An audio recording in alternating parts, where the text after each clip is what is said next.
Саламатсыздар ма, құрметті оқушылар? Бұл видеода біз 7-ші сыныптың 4-ші тоқсанына арналған номер 1-ші БЖБ тапсырмасын орындайтын боламыз. Адам организміндегі химиялық элементтер және қосылыстар бойынша жиынтық бағалау. Оқу мақсаттарына мән береміз. Орындалу уақыты 25 минут. Бірінші тапсырма: адам ағзасына қажет тағамдық өнімдерді қоректік заттарға бай болуына байланысты кестедегі бағанға толтырыңыз. Ет, ол бізде нәруызға жатады. Жұмыртқа нәруызға жатады. Зәйтүн майы айтып тұрғандай майға жатады, я?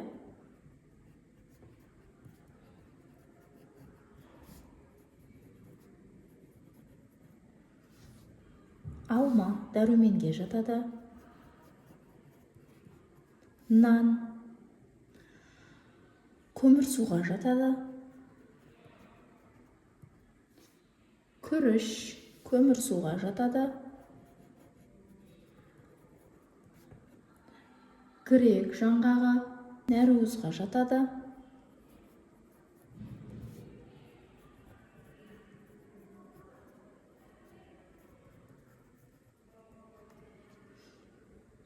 Сары май майға жатады.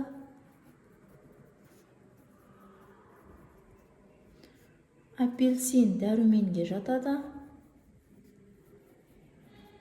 Сиыр еті нәруызға жатады. Жоғары жағына жаза берейін, жалғастырып. Айран, ол бізде майларға жатады. Сәбіз көмірсуға жатады. Балық нәруызға жатады.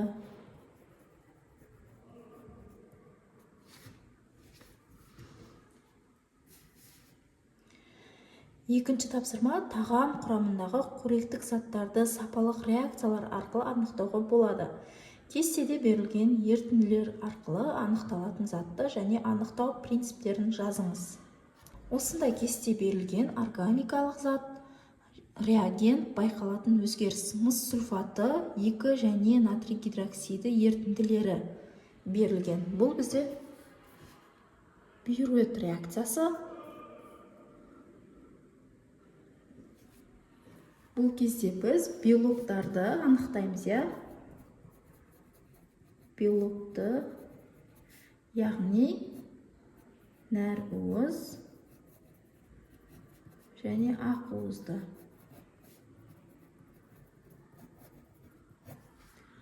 Байқалатын өзгеріс: күлгін түс пайда болады.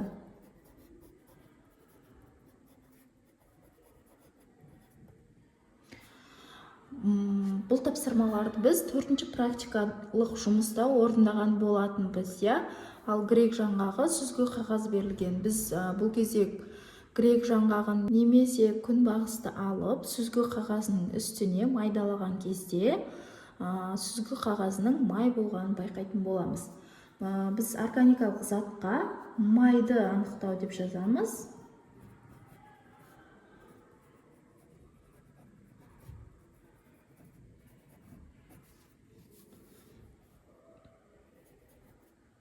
Байқалатын өзгеріс: сүзгі қағазында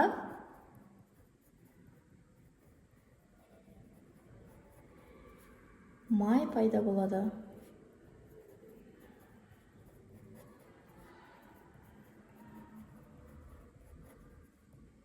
Үшінші тапсырма: адам организмдегі химиялық элементтер макро және микро элементтерге бөлінеді. Кесте бойынша берілген мәліметтерді пайдаланып, макро және микро элементтердің пайыздық мөлшері өсу ретімен орналастырыңыз депті. Мына элементтерге мән беретін болсақ, бұл элементтердің барлығы макро элементтер екен. Мына жерге жазып қойын: барлығы макро элементтер. Макроэлемент пен микроэлементтің айырмашылығын біз білеміз, я? макроэлементтер адам ағзасында көп кездесетін элементтер. Енді біз бұлардың пайызына қарай орындарын анықтайтын боламыз. Бізде бірінші орында оттегі екен. Оттек 62%. Бірінші орын. Екінші орында көміртек. Көміртек ол бізде 21% екен. Екінші орын. Үшінші орында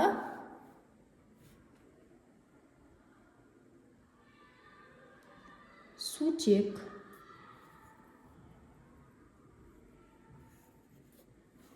10% екен. Төртінші орында азот.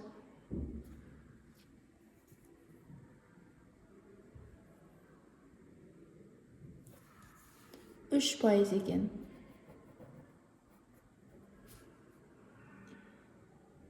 Бесінші орында кальций 2,8.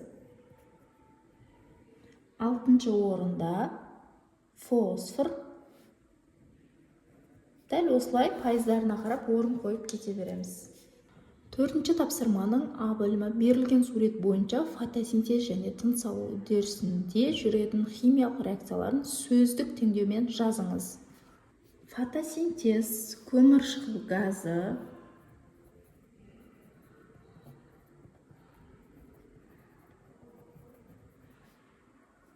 қосу су, жарық арқылы жүреді. Нәтижесінде оттек түзіледі.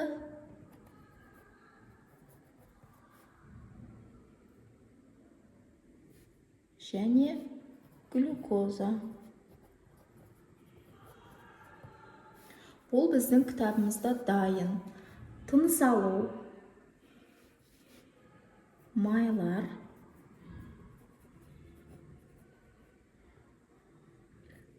қосу оттек тең болады. Көмірқышқыл газы, қосылған су және энергия. В бөлімі өсімдіктердің фотосинтез бен тыныс алудың айырмашылығын жазыңыз. Фотосинтез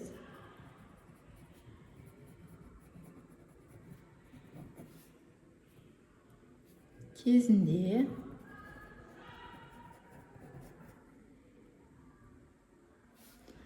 оттек пайда болады.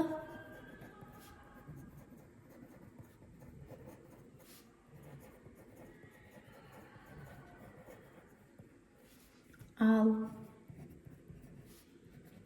тыныс алуда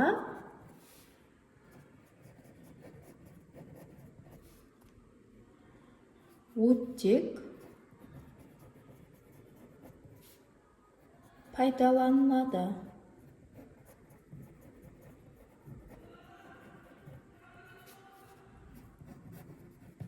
Қарап тұрсақ, фотосинтез процесі мен тыныс алу бір-біріне қарама-қарсы. Бізде фотосинтез кезінде оттек пайда болды, глюкоза екеуі. Ал тыныс алуда оттекті пайдаланып, біз көмірқышқыл газы пайда болды. Екеуі бір-біріне қарама-қарсы процесс екен. Ал осымен біздің видеомыз аяқталды. Барлығы түсінікті болды деген ойдамын. Менің видеом сіздерге ұнаса, лайк басып, өз ойларыңызды комментарийге қалдырыңыздар. Қош, сау болыңыздар.